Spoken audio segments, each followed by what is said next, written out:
Man, today I was just thinking about camp and what went on this year in camp, and it was encouraging. I'll be real. It was upsetting what happened during the off season. Damn, that sucked losing all those dudes. But we had a solid draft, and this camp, a lot of young rookies stood out, which to me pumps me up because it's like, all right, like we have a chance. I'm not saying we're gonna go to the Super Bowl, but if these young cats can do what they did in camp, in preseason, I mean, like with the veterans we have, the future Hall of Famers that we have, there's a chance. So I want to break down the top 10 rookies from this camp, from rookie mini camp, OTAs, mini camp, training camp, preseason, all of that good stuff, and grade them, pretty much say how they looked, how they were this camp. So number 10, I'm going to go with Nick Martin. Now, Nick Martin, he had a good camp, but one thing he struggled at in college was what? Missed tackles. He was reckless. In the first 2 games in preseason, man, when there was tackling, he was missing a lot. He got better that first game to the second. He did get better, but then he still missed, I think, 2 or 3 tackles that second game against the Raiders. But when that third game came around, I don't know what happened, who he was talking to. I don't know if he was talking on the phone, with Ronnie Lott or freaking talking to John Lynch, Patrick Willis. But, man, he was freaking making those hits. He was making those hits, and he was wrapping up, which I love to see. He looked like he could be a freaking starter in the NFL, the way he played that third preseason game. So it was a good camp. Got a little rocky in preseason, but, I thought overall it was good, and there's a lot of promise. There's a lot of promise with Nick Robinson. So, kudos to him, and hopefully he just keeps getting better and better. And special teams, he's going to have to come in, make tackles, get our special teams up that first year. And if someone goes down, maybe there might be a chance that he comes in and plays. So, it was a pretty solid camp. Not the greatest, a lot of highlights, lowlights, but overall in the end, you're excited for Nick Martin, So, number 9, I got to go with Connor Kobe. Now, Connor Kobe, he's someone that watching the one-on-ones, like he was getting work, dude. Like CJ West was working up. I heard one time he forklifted his ass, and it's like, fudge, I don't know if Connor Kobe's that guy. And then we would hear of Everyday Valdez one-on-one would destroy him. But in the games, this dude was solid. This guy was solid to the point where 2 weeks ago, this dude was starting with the ones. When we were hearing Ben Barch might be out, he overtook Zakal. And for a rookie to do that, because I know Niners love their favorites, he was able to do that. And it's like, dude, all right, man. In his preseason, he had great numbers, great PFF numbers, really solid. Obviously, he has to work on his stunts, he picking up dudes, but he'll get better. And overall, it was a solid camp. I really like Connor Kobe. Maybe he could be the future, maybe not. We'll see how it goes. But if you're a Niner fan and you get Connor Kobe, in the 6th round we got him, and for him to potentially he was going to be our starter, you take that to the bank. You take that to the bank with that 6th pick. So really solid camp for Connor Kobe. Again, another guy that kept getting better and better throughout camp. Now, going to number 8, someone who I really like, and I think a little bit better than Connor Kobe actually, as of today, and that was Drew Moss. Drew Moss, another dude, steady ass camp. It was really good. Did he get beat quite a bit in the one-on-ones? Him too? Yeah, he did. He got beat quite a bit, but someone that got better and better. And when it mattered most, preseason, I thought he was a little better than Connor Kobe. And to me, someone I think we should be excited about. To me, I think he's going to be a starter one day. I don't know where. Maybe center, maybe right guard. Maybe I'm being biased because I watched him at Colorado State. But I really like Drew Moss, his father-in-law is Brock Lesnar, and so he has that mean streak to him. A few times where he kind of was getting the guys a little bit after the whistle. Got to be careful a little bit there, but I like that dog that he has. He's a mauler. To me, he reminds me of a young, I don't care, young Richie Incognito. Just the way he's built and the way he has that nastiness to him, I really do like Drew Moss. And who knows, he might be someone that we might call upon later in the year, but really solid camp from Drew Moss. All right, so number 7, Jacob Robinson. He was someone that might have actually made the team. He's someone that didn't make the team, but we put him on IR. Well, technically, I guess he's still on the team because we put him on the season-ending IR.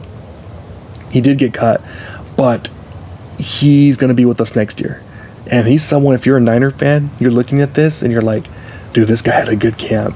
Like every day in practice, we were hearing from Nick Wagner, freaking Lombardi, Grant, Larry Kruger. Every day this dude would be batting balls down. Like every day. And the one thing that he probably has to do over the offseason, probably gain about 15 pounds of muscle. 10, 15 pounds. But even that, the dude's a solid tackler. Like, he really likes going after you. The last preseason game, this dude freaking made a special teams tackle. He took his whole body and just freaking, boom, whacked the dude. And that's what he did in college, too. He was actually a thumper for a guy that was only in college, I think, 160.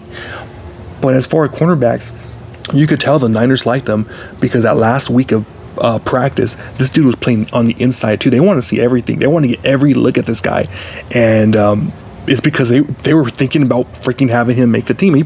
Who knows if he would have made the team or not, but they really want to take another look at him because he had such a great camp. Someone I'm very excited about next year.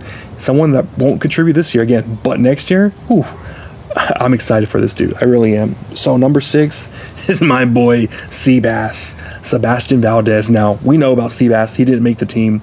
He got cut, but he's still in the practice squad. And he's someone that I think later on in the year, if some of these DTs don't step it up, they could put someone on IR, whatnot, or just who knows what they'll do. He's someone that could be called up. So right now, he needs to keep getting his game, get his game better. Like, get his game, what the hell does that mean? He just needs to keep progressing what he needs to do. But he's had a solid ass camp. One-on-ones, he was probably the best dude on the inside at one-on-ones as far as the DTs. He was the best. He was beating everybody, all the young guys, Connor Kobe, Drew Moss. He was working them, you know. And that last week of camp, I think he had like 2 or 3 sacks on 11-11s that last week, and they had him with the starters that last week. So it was close. It was close, but they went with the veterans, you know. And but someone that we got to keep an eye on. Like, I think there's a chance this year that he steps on the field, but we need him to take it to that next level. And he could do that. I think he can. You know, just keep getting better, keep freaking focusing. We need Hulk. I think we need a pass rusher, and he fits that criteria. So he just needs to keep working on his game, and hopefully he comes in during the season and he steps it up, because we need guys to step it up. All right. So number 5, Marquis Siegel. He's one of the guys that's going to be starting for us, and this guy was phenomenal all freaking camp long. And finally, when he got to go with the 1s and 2s, you guys were seeing it, how good this dude is. And to me, he's exciting. Great tackler, great in coverage. He did have that hiccup on that 3rd game where him and Jair Brown, there's miscommunication there. But he was in the right spot, and the dude's fast as hell. Like, he runs like he's a 4.38 guy. Like, he runs like that. So to me, very exciting player. When he was on the island one-on-one, had to make tackles every freaking time he would make them. And it's like, dude, heck yeah. And that, again, I said this before, but that one mistake he made in that preseason game, that very next practice, he was going up against George Kittle. He learned from that, and he freaking swatted that ball down. So dude's getting better and better. And to me, he should be starting. Like, I think he will, but he better be starting. That's all I gotta say. The way he was working with 1s, it looks like he's gonna start, and he freaking deserves it, man, because he's a dog. He's someone that I freaking like. Great tackler and very underrated in coverage too. So when him and our boy freaking Mustafa, that probably is gonna be the best young safety duo in the NFL. Just because they're both fast and they're both great hitters, solid in coverage. That's going to be exciting to see right there. Oh, I can't wait. Oh, I can't wait, man. So he's got to step it up this year, and I think he will. Going on to number 4, Jordan Watkins, man. Jordan Watkins, this camp has been awesome. You know, obviously we know he got hurt in all that first preseason game, but from rookie mini camp leading up to training camp, he was our number 1 rookie. Like, he was our guy. And then leading to training camp, he was steady. But the reason we stopped talking about it, because there were so many other guys that we wanted to talk about. But Jordan Watkins was consistent, man. Everything that we were excited about, the 4 touchdowns in 1 game in college, Al Bundy, he was proving it. he was proving it, man. He was the freaking Dante Pettis on steroids. He was what we wanted Dante Pettis to be. And very exciting to see what he brings to the table. And we're hearing that he's going to be there week 1, and we're going to need him to come in and beat the top off the defense, and very consistent player, So if you're a Niner fan, I know a lot of people were pissed off at that pick. I was pumped up. Like, dude, you can't teach that 4.3 speed. Who do you think you are? You can't teach that. So very excited for Jordan Watkins, man. He at some point during the training camp, he was number 1. Like, he was the dude, the best rookie in camp. He had that one practice where he missed. And then the next day, I think he scored like 2 touchdowns in practice, him to Purdy. It was a great connection. Those two had a great connection this camp. So very excited for Jordan Watkins. Man, so many studs, so many rookies we had this year. That's what excites me. But going on to number 3, I got to go with our first-round pick, Mikael Williams. Obviously, we know he was in and out of the lineup, got hurt quite a bit. But when this guy was there, freaking bugs are killing me right now. Dude, I'm old type. Damn it. But when he was there in camp, he was phenomenal. And what we found out, Robert Saleh, they know this, Robert Saleh, John Lynch, he plays better on the inside. This dude is a monster on the inside. So to me, I'm excited because I'm like, dude, you put him inside right next to Bosa or next to Huff, dude, it's going to cause havoc. When he was going in one-on-ones on the inside, even though he did go in one-on-ones on the outside, he was having more success and he was dominating dudes. He was able to move these guys, offensive linemen, because of the arms, dude. He's got that long-ass arms. So in college, the dude was dominant against the run. Base downs, you're probably going to have him on the outside stuffing the run. But on the inside, I think during the pass downs, he's going to cause havoc because they're going to put his ass in the inside. And we saw there was one play in camp where they had him, I believe, on the outside, but they had him run a stunt going in on the inside. And he freaking tracked down Purdy. And I remember SF Niners, Graham was talking about, he's like, dude, I see the vision. Like, I see the freaking vision. And like, they were gushing over him. And then what happened? He got hurt.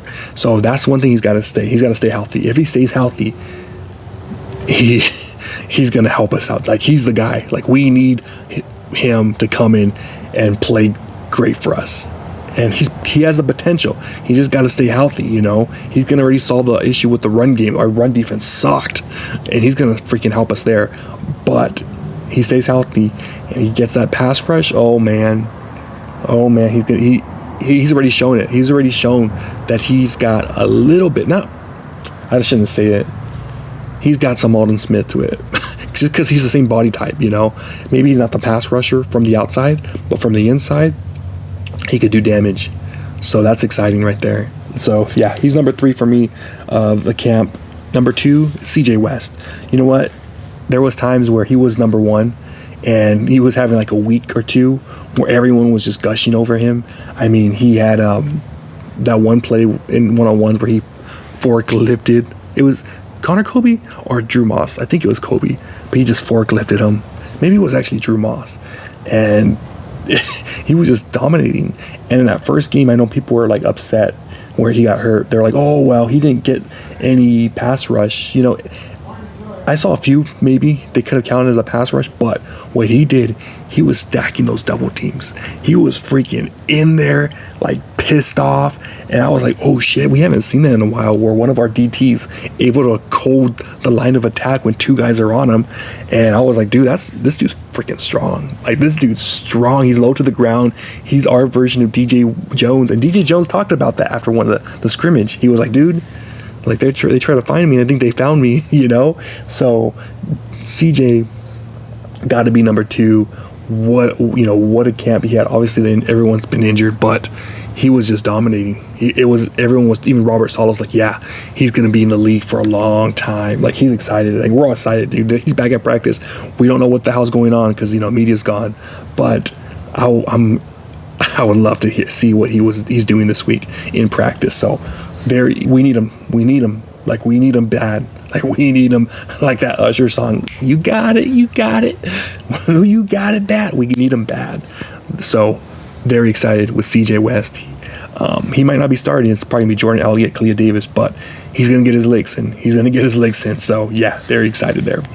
And number one, it's got to be the dog. It's got to be Upton Stout. This guy, wow. What a camp this dude had. Another guy, though, that we know got injured, whatever. He didn't even play a preseason game, but I don't even give a damn. I don't give a damn. This dude, like white on rice, dude. Covering dudes, has that swagger to him. He's that nickel dude. And if I'm Kyle Shanahan, John Lynch, Robert Saleh, I'm keeping his ass in every play. You know, if they're going two wide receivers, maybe 2 tight ends, whatever, keep him in as a safety. Keep him in because he's a playmaker. We saw that with the Broncos camp. I mean, the scrimmage that they had, one-on-one on an island interception. And then that last week before he got hurt, freaking him and Pearsall he was just working all the receivers we had. It was just too easy for him. It was too easy. So this guy, he's a stud. Like I know this dude's gonna be a stud, and we're gonna need him week 1 to come in there, and who knows what's gonna happen. I know Robert's gonna have some plays for him against the Seahawks. I know he might be sending him out on blitzes. Nickel blitzes, I don't know what it is, but it's going to be exciting. Like, I just can't wait to see this dude in a 49ers uniform live on Sunday at 1 o'clock in Seattle. That guy, I'm excited about him, man. I am really excited. I think he's going to have a really great career. And, you know, he had a great career at, was it Western Kentucky, something like that? A small school. But look at his traits, dude. What did he do? Like 22 bench, strong as heck. 4-3 guy, right? 4-3 guy? Or is he 4-4? Something like that. But he's fast. He plays faster than whatever he is. And, dude, this guy's going to have a great season. Like, this, not only a great season, a great career. He's going to have a great career. You can just tell right away the way him talking after practice and stuff, the way he was talking to K'Wan Williams in the offseason. Like, he wants to be great. And that's exciting. The guys that want to be great. So, yeah, he's number one. And he's going to be our starting nickel. I know Chase Lucas, maybe he deserves it, whatnot. But no, this guy right here, something's different about this guy. The first 3rd round comp pick that we had, that's worth it. You know, all these 3rd round comp picks, I've said it before, from Jake Moody, Trey Sermon, Ty Davis Price, all these guys, like, dude, what are we wasting our picks on these dudes? Finally, we hit with this 3rd round comp pick, and I'm excited with this guy. He's going to have I think he's going to be the X factor this year as far as our rookies. He's going to be the one, you know, where it's like, dude, this guy, he's everywhere. He's everywhere, you know. I know I'm getting ahead of myself, man. I'm getting ahead of myself, but he's a dog. He's someone that you need. We lost a lot of dogs out there. We lost Drake Greenlaw, Hufanga. We're going to need dogs. And he's one of the guys that's going to bring it. So, yeah, that's my list, man, of my dudes. Top 10 rookies, and I'm excited for them. You know, I was bummed out when we lost all these dudes in free agency. I was like, damn, this sucks. Like, this is going to be rough. But with camp, you know, I haven't seen a rookie class like this in a while. I know last year's was good, but this year, I think this year's might be better. I know we had a lot of picks and all, but I think we hit on a lot of places. And this excites me, man. It really does. It gets me rejuvenated. You know those boxers that they come back after a year or two. I feel rejuvenated. That's how I feel, man, about this young class. And I'm going to say I'm going to need 4 of these guys. I'm going to need 4 of these guys. Those guys I named, I'm going to need 4 of these guys to come in and freaking step it up this year. Take it to the next level. You know, come in and be like professionals. Not rookies. Play like veterans. And I think we could get it. I think we could get it with 4 dudes. All I need is 4. You know, and I think we're going somewhere. But man, that's what I got. Let me know what you think of this list, top 10 rookies this offseason. Hopefully they can step up during that Seahawks game. We're gonna need them, baby. All right, man, that's what I got. Let me know what you think. What's your list? I'll talk to you next time. Peace.